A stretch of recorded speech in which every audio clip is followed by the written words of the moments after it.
오늘 함께 은혜 나누실 말씀은 출애굽기 25장 8절부터 9절 말씀입니다. 내가 그들 중에 거할 성소를 그들을 시켜 나를 위하여 짓되 물은 내가 내게 보이는 대로 장막의 식양과 그 기구의 식양을 따라 지을지니라. 아멘. 네, 오늘은 출애굽기 25장 8절부터 9절 말씀을 중심으로 하나님이 말씀하신 식양대로 지으라라는 제목으로 함께 은혜를 나누고자 합니다.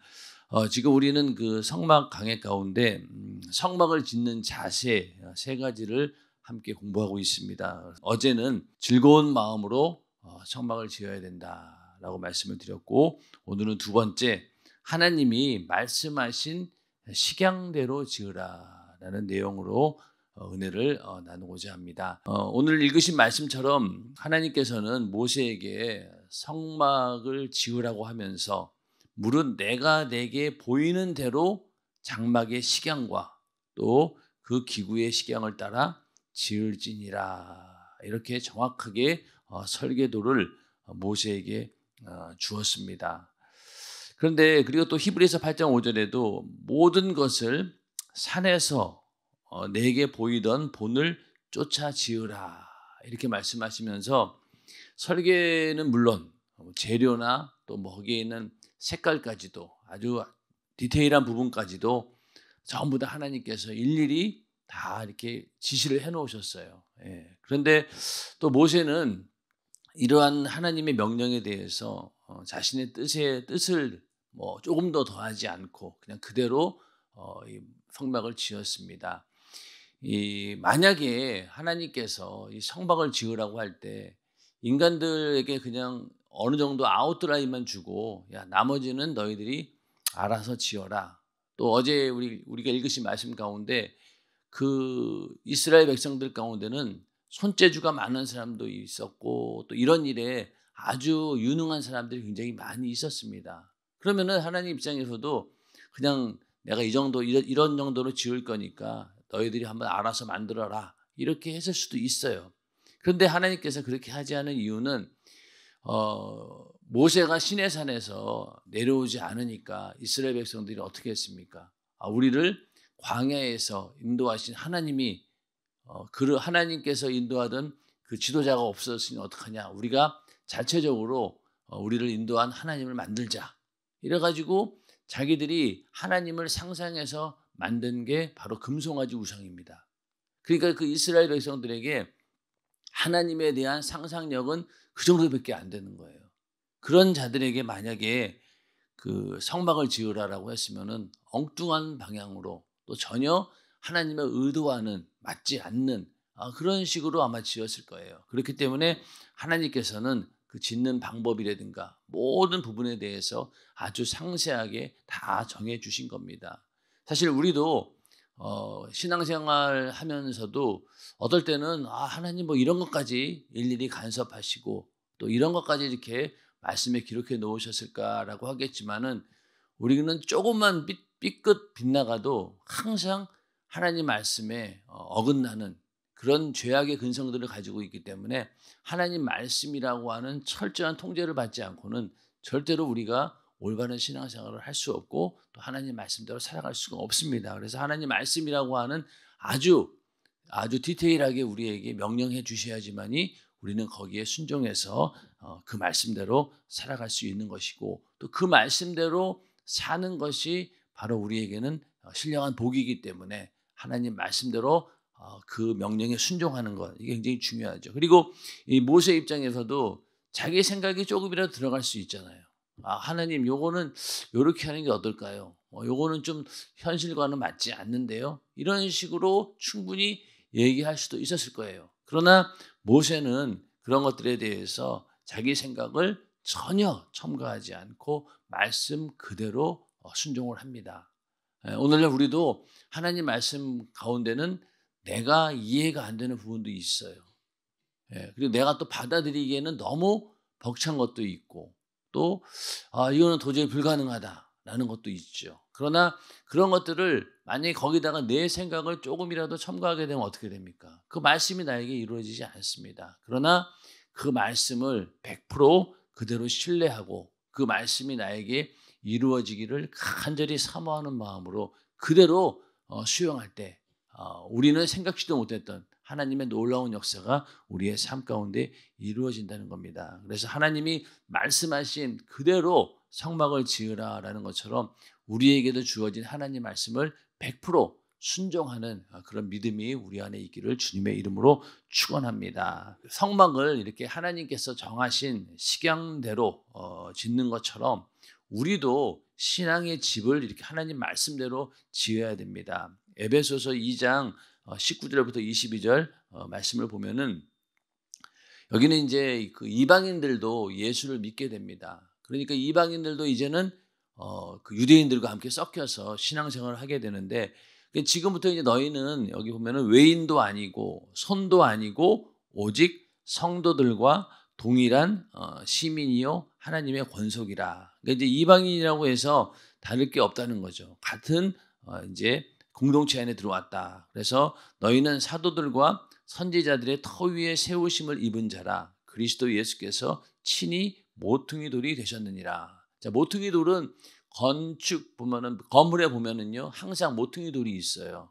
그걸 중심으로 해서 그 건물을 짓게 됩니다. 그런 것처럼 예수 그리스도께서 친히 모퉁이 돌이 되시고 그 모퉁이 돌을 중심으로 그의 안에서 건물마다 서로 연결하여 주 안에서 성전이 되어가고, 자 일단은 우리가 예수를 믿고 성령이 내 안에 거하시게 되면은 나는 성령의 전으로서 하나의 작은 교회가 되는 거예요. 성전이 되는 겁니다.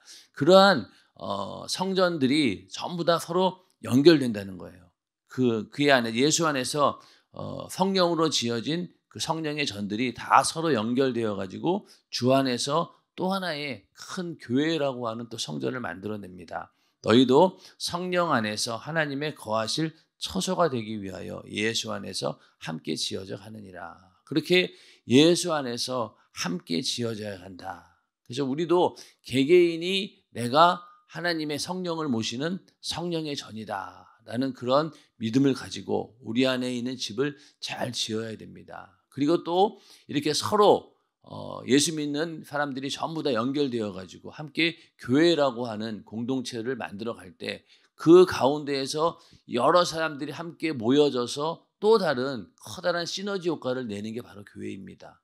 한 사람이 있을 때는 요만큼의 힘에 불과하지만은 많은 사람들이 모였을 때는 어떻습니까? 교회라고 하는 그 또 공동체 속에서 엄청나게 큰 하나님의 능력이 나타나게 됩니다. 그래서 우리가 교회에 소속이 된다라고 하는 것, 이것이 굉장히 중요하죠. 사실은 우리 개개인도 하나의 교회로서의 기능을 가지고는 있습니다. 그러나 이렇게 지역교회라고 하는 교회에 모여가지고 함께 할 때 거기에 소속됨으로 인해서 우리가 또 강단을 통해서 전해지는 생명의 말씀으로 우리가 생명을 얻게 되고 또 그 생명을 가지고 어떻습니까? 그 은혜 받은 것을 가지고 세상에 나갑니다. 나가서 세상 사람들에게 복음을 전하는 그런 사명을 감당하지 않습니까? 그렇기 때문에 나 혼자로서는 그게 되지 않아요. 교회라고 하는 그 안에 예수 안에 들어와서 함께 우리가 모여서 기도하고 또 거기서 전도하고 이럴 때 하나님께서 교회를 세우신 목적이 온전히 이루어지는 겁니다. 그래서 우리의 신앙의 집도 가장 중요한 것은 하나님 말씀대로 지어져야지만이 그 집이 재구실을 할 수 있고 또 하나님의 앞에 설계대로 지어져야지만이 또 용도에 맞게 이렇게 쓰여질 수 있는 겁니다. 그 교통수단 가운데서 가장 안전한 수단이 바로 철도, 그러니까 열차죠, 열차, 기차입니다. 기차가 왜 안전한 교통수단이겠어요? 그 기차는 철로가 깔려 있거든요, 레일이. 그래서 어지간해서 그 레일을 벗어나는 일은 별로 없습니다. 그런데 고속버스라든가 비행기는 어떻습니까? 물론 빠르고 편하기는 하지만 어떻습니까? 위험이 항상 있어요. 고속버스는 운전수가 졸거나 잘못하면은 막 전복해가지고 모두 죽을 수 있어요. 그러나 이 기차는 어지간해서 이 사고가 나지 않습니다. 왜 그럴까요? 그 레일을 따라서 그대로 가기 때문에 굉장히 안전한 거죠. 그런 것처럼 우리 인생도 이렇게 인생의 레일이 뭡니까? 바로 하나님 말씀이 만약에 우리 인생의 레일이 된다라고 하면은요, 절대 우리는 실수할 수가 없는 거예요. 그죠? 우리 마음대로 운전하려고 하다 보니까 막 사고도 나고 그러지만은 이 열차는 그냥 그 레일만 대로 그대로 가면 되는 거예요. 그래서 우리도 하나님 말씀이라고 하는 그 인생의 레일이 쫙 깔려져 있으면은 그냥 그대로만 가면 되는 겁니다. 그러면 안전한 거죠. 우리가 천국까지 가는 그 길이 안전하게 보장되는데 바로 그것이 이 하나님 말씀이라고 하는 그 레일을 까는 거죠. 거기에는 전혀 하나님의 의도의 대로 하나님께서 정하신 그대로 이렇게 그 길을 깔아야 된다는 거예요. 안 그러면은 열차도 전복이 되니까. 그래서 그것만 잘 깐다라고 하면은 인생의 레일을 하나님 말씀으로 잘 깐다라고 하면 우리 인생은 성공할 수 있고 또 천국까지 가는 길도 안전하게 보장이 됩니다. 그래서 우리가 하나님 말씀을 듣고 또 이렇게 와서 하나님 말씀을 은혜를 나누는 이유는 바로 그렇게 하나님 말씀으로 우리 인생의 레일을 깔기 위해서 그렇게 하는 것이죠. 그래야지만이 우리는 온전히 하나님 말씀대로 나를 지어질 수 있습니다. 그리고 또 이렇게 하나님의 말씀대로 지어진다라고 하는 것은요, 하나님께서 명령하신 그대로 그냥 우리가 지어져야 되는 거예요. 그런데 하나님께서 예를 들어서 직분을 줬어요. 2024년 한 해에. 근데 내 직분이 난 그게 마음에 안 들어. 나는 하나님 나는 이런 직분 감당할 능력도 없고 또 환경도 안 됩니다. 나는 이 직분 감당 못 하겠어요. 라고 한다면 어떻게 되겠어요? 하나님께서는 분명히 어떠한 목적을 가지고 2024년 한 해 나에게 이런 사명을 주면서 이렇게 만들어져야지 네가 교회라고 하는 전체적인 그 집안에서 역할을 할 수 있다. 그런데 내가 만약에 못하겠다라고 하면 어떻게 되겠어요? 석가래 같은 게 하나 빠지거나 부품이 하나 잘못되면 어떻게 됩니까? 그 집이 다 무너지게 되는 거죠.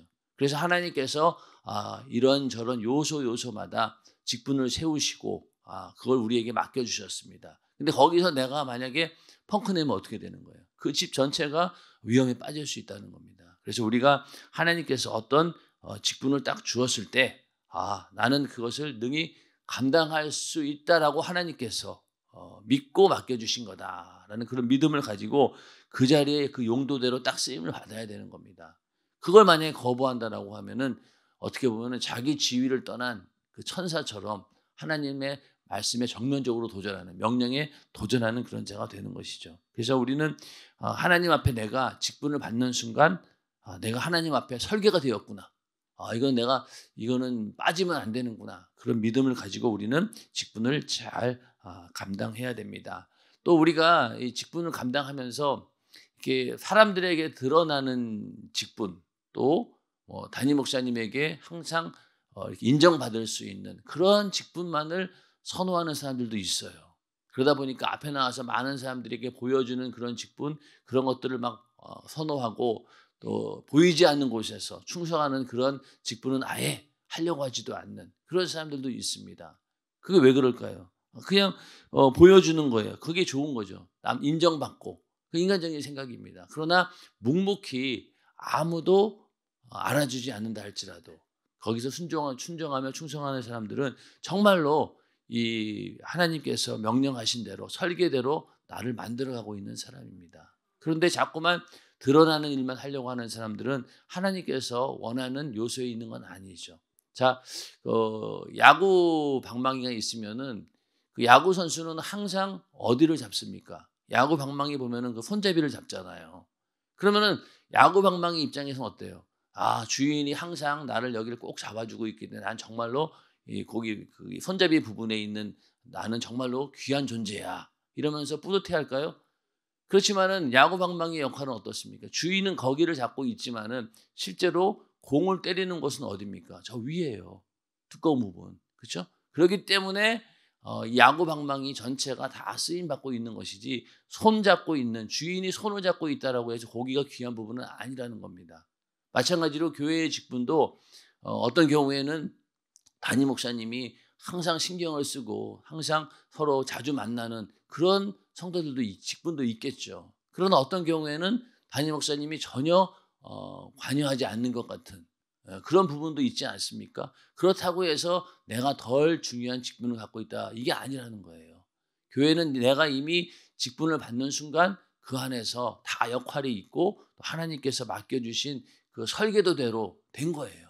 그럼 그대로 우리는 순종해서 거기에서 어떻게든 그 주님의 몸으로서의 그 기능이 최대한 나올 수 있도록 각 지체가 그 역할을 다 해야 된다는 겁니다. 근데 거기서 나 혼자 삐끗해버리면은 몸 전체가 흔들린다는 거죠. 그래서 우리는 나에게 주어진 직분에 대해서 항상 감사하고 또 그 교회의 질서에 우리가 순종할 때 하나님께서 우리도 하나님의 성전으로 잘 지어질 수 있는 것이고 또 교회라고 하는 주님의 몸도 온전히 이렇게 만들어져 갈 수 있다는 겁니다. 항상 맡겨진 직분에 우리가 최선을 다하고 죽도록 충성하고 또 믿음으로 견고히 우리가 버텨낼 때 주님의 몸된 교회도 온전할 수 있다는 것입니다. 그래서 이렇게 우리는 하나님 앞에 하나님 말씀이라고 하는 그 설계도대로 잘 지어지고 또 용도에 맞게 쓰여져야 된다는 겁니다. 고린도전서 3장 10절부터 15절에 보면은 지혜로운 건축자 터를 닦아두는데 여러 가지 터가 있는데 우리는 어떤 터로 집을 지어야 되냐면 곧 예수 그리스도라고 하는 터 위에다가 집을 지어야 되는 거예요. 집을 짓는다라고 하는 것은 그 터 위에다가 여러 가지 건물을 세우듯이 우리의 기도도 또 우리의 예배도 우리의 충성도 또 우리의 전도도 모든 신앙생활을 이렇게 예수 그리스도라고 하는 터 위에다가 세워야 된다는 거예요.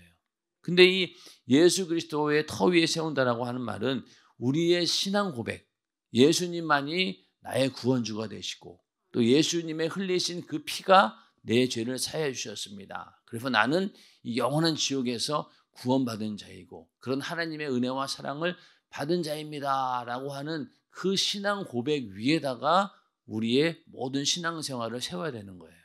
그게 무너지면 안 됩니다. 그게 항상 기준이 되어야 된다는 거예요. 근데 그 위에다가 이제 금이나 은이나 보석이나 나무나 풀이나 짚으로 이 터 위에 세우면 각각 공력이 나타날 터인데 그날이 공력을 밝히니 공력이라고 하는 것은 이렇게 금이나 은이나 보석이나 나무나 풀집으로 집을 짓게 되면은요 그 모양이 나타난다는 거예요. 아 저렇게 집이 지어졌구나.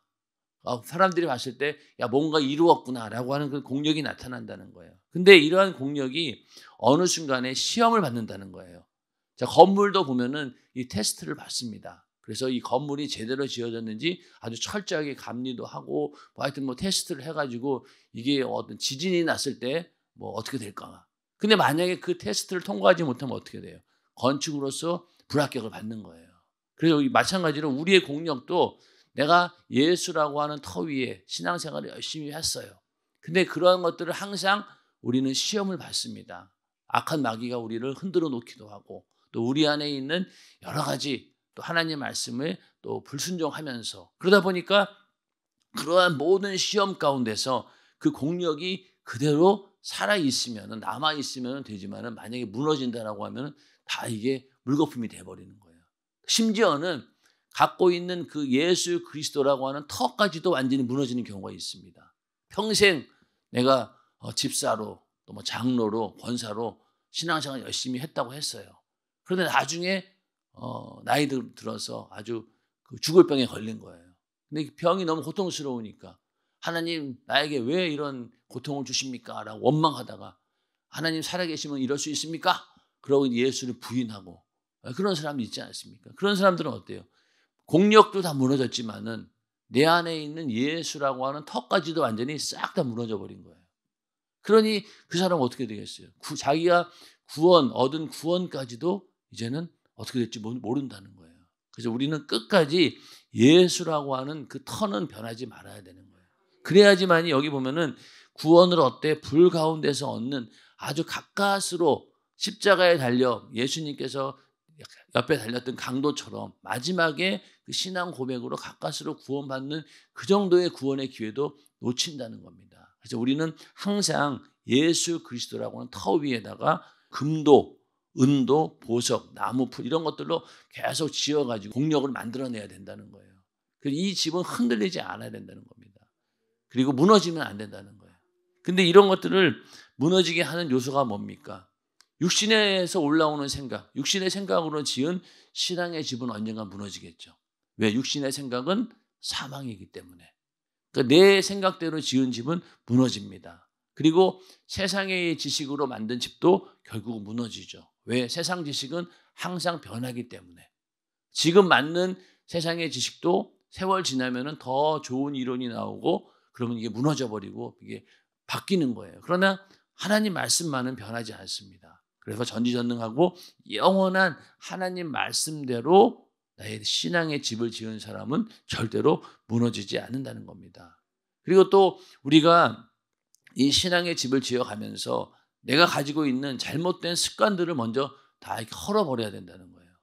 그래서 새롭게 하나님 말씀으로 내가 지어지기 위해서는 먼저 잘못된 것들을 다 헐어버려야 됩니다. 그래서 하나님 말씀에 반대되는 내 안에 있는 교만과 또 내 안에 있는 여러 가지 부정적인 것들, 이런 것들을 싹 다 헐어버려야 된다는 겁니다. 예, 그게 만약에 취약점으로 있게 되면은 이게 우리의 집구실을 못하는 거예요. 어딘가 항상 누수가 나고 어디 하자가 생긴다는 겁니다. 그런 것들을 싹 다 우리가 고쳐내야 된다는 거죠. 그래서 우리가 이런 말도 하잖아요. 야, 사람은 절대 고쳐서 못 쓴다. 저 사람 평생 저럴 거다. 이런다고 하지만은 그 어느 정도는 맞아요. 이 예수 믿고 정말로 성령이 충만해도 자기가 가지고 있는 근본적인 성품을 참 고치기가 쉽진 않아요. 그런데 그나마 하나님께서 역사하시면 됩니다. 우리가 술, 담배 끊는 것처럼 우리 안에 있는 아주 못된 습관들 하나님 말씀으로 성령 충만함으로 고칠 수 있는 거예요. 그러니까 우리가 희망이 있죠. 그러니까 어떤 경우에 야, 저 사람이 저렇게 변했네 라고 하는 이유가 무엇입니까? 하나님께서는 하신다는 거예요.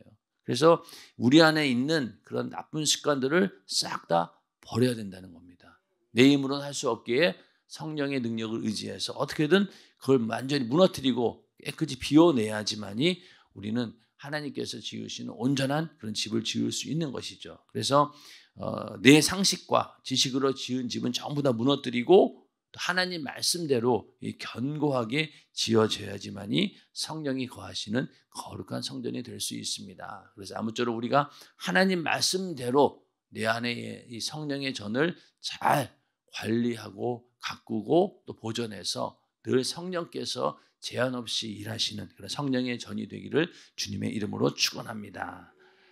또 하나님께서는 그 아브라함에게 나의 벗 친구라고 이렇게 말씀하셨고 또 너희가 나의 명하는 대로 행하면 곧 나의 친구라 이렇게 말씀하고 있습니다. 친구라고 하는 것은요 공통된 가치를 가진 자들이죠. 그러니까 너와 나가 친구다 그러면은요 같은 나이거나 또 같이 공감할 수 있는 그런 가치관이 같을 때 그럴 때 우리는 친구라고 하죠. 그러니까 하나님께서 우리 보고 친구라고 했다라고 하는 것은요 공통된 가치가 있다는 거예요. 그게 바로 뭘까요? 하나님 말씀이죠. 하나님 말씀이라고 하는 공통된 가치 안에 있을 때 우리는 친구가 될 수 있는 거예요. 주님이 나의 친구라고 했을 때는 그런 공통된 가치를 가져야 되는데 그게 바로 하나님 말씀입니다. 그래서 그 말씀이라고 하는 그 견고한 믿음이 있을 때만이 우리는 주님의 친구가 될 수 있는 거예요. 함부로 친구가 되는 건 아니죠. 전혀 생각도 맞지 않고 그런 사람하고는 친구가 안 되잖아요. 뭔가 통하는 게 있어야 되잖아요. 그 통하는 게 바로 뭐냐? 하나님 말씀입니다. 그래서 하나님 말씀대로 사는 그런 견고한 믿음을 가진 자, 그를 하나님께서는 친구로 여기시고 동등된 입장에서 우리를 함께 사역을 하신다는 거예요. 그래서 우리가 주님과 함께 하길 원한다라고 하면은 우리는 항상 하나님 말씀대로 하나님과 동일한 그런 가치를 가지고 있어야 된다는 겁니다. 그래서 이렇게 견고한 믿음의 집을 짓는 목적은요. 성령을 우리 안에 모시기 위함이에요. 성령께서 우리 안에서 온전히 그 집을 잘 지어갈 수 있도록 나를 내어놓는 겁니다. 그리고 내 영혼도 그 안에서 살 때 우리는 행복한 거죠. 성령과 함께 있을 때 우리는 가장 행복해야 되고 또 즐거워해야 되고 또 기쁨이 넘쳐야 된다는 겁니다. 그래서 성령 충만함을 위해서 끊임없이 기도하는 이유도 바로 내가 그 안에 살고 있는 것이 행복하기 때문에. 근데 만약에 육신의 삶을 사는 것이 더 행복하다. 그러면은 그 사람은 육신의 사람인 거예요. 그러나 성령과 함께 있는 것이 행복하다. 그러면 우리는 성령의 사람이라는 거죠. 그래서 우리가 주님과 영원히 사는 집을 우리는 짓고 있는 것이다. 그래서 여기에는 절대로 실수가 없어야 되는데 바로 그 실수를 줄이는 최선의 방법은 바로 하나님 말씀으로 그 집을 잘 짓는 겁니다.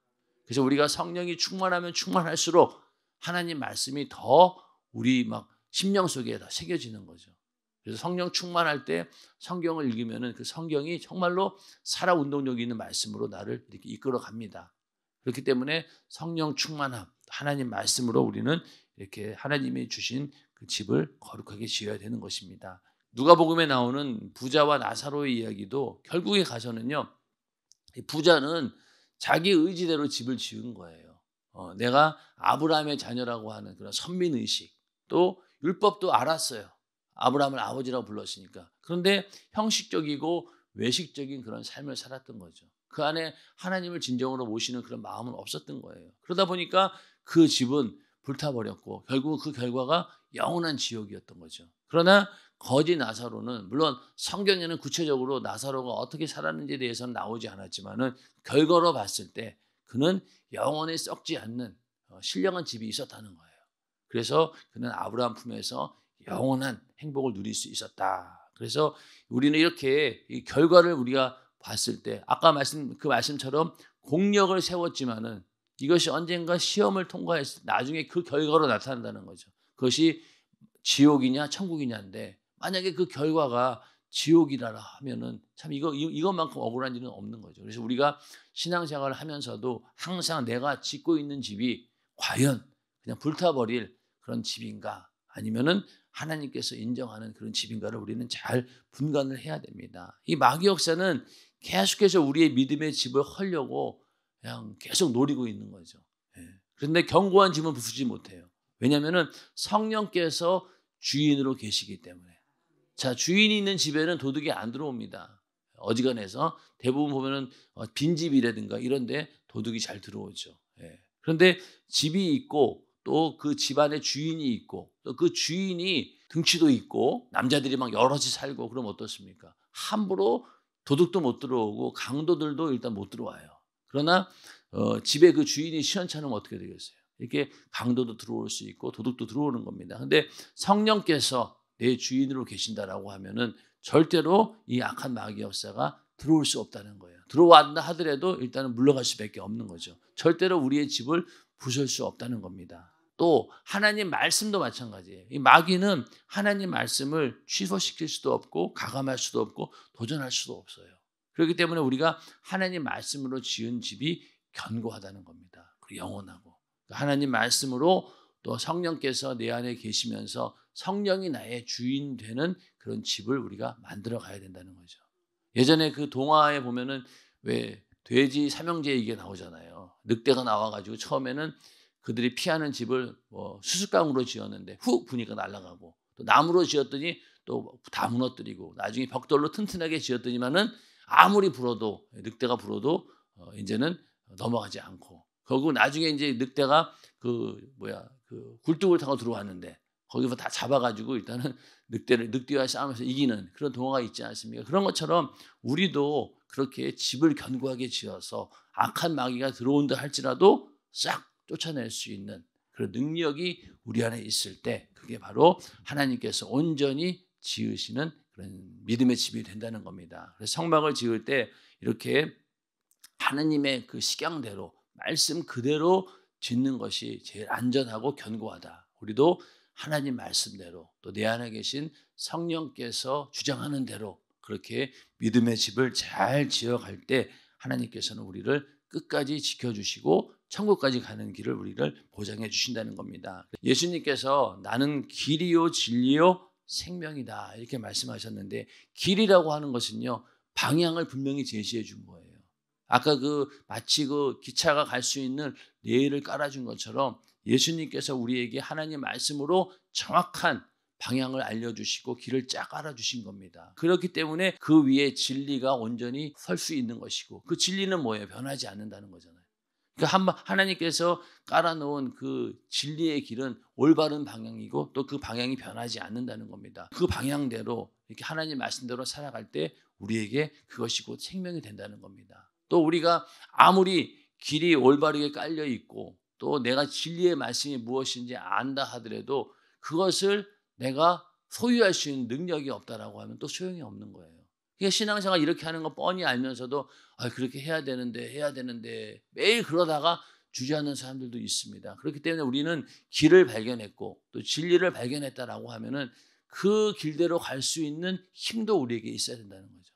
그 생명을 주시는 분이 바로 누구시냐? 바로 주님이시고 또 내 안에 계신 성령이 함께 하실 때 갈 수 있는 힘을 주신다는 거예요.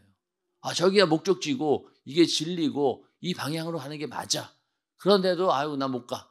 주저앉는데 내 안에 계신 성령께서 그렇게 걸어갈 수 있는 능력을 주신다라고 하면 우리는 그 길을 갈 수 있는 겁니다. 그래서 성령 충만함을 유지하기 위해서 끊임없이 기도하는 이유도 그렇게 말씀대로 진리 그 방향대로 갈 수 있는 힘을 얻기 위해서 우리는 성령 충만함을 위해 기도하는 것입니다. 오늘 하루도 하나님께서 우리에게 주신 그 길이요 진리요 생명 되신 그 길을 가는데 늘 성령께서 함께 하셔서 오늘 하루도 인생에 하나님께서 가고자 하는 그 여정 가운데 정말로 가장 중요한 순간 또 하루하루의 삶들이 다 이어져 가지고 정말로 우리의 모든 삶이 하나님께서 기뻐 받으시는 그런 거룩한 믿음의 집으로 만들어지는 우리 모두가 되기를 주님의 이름으로 축원합니다.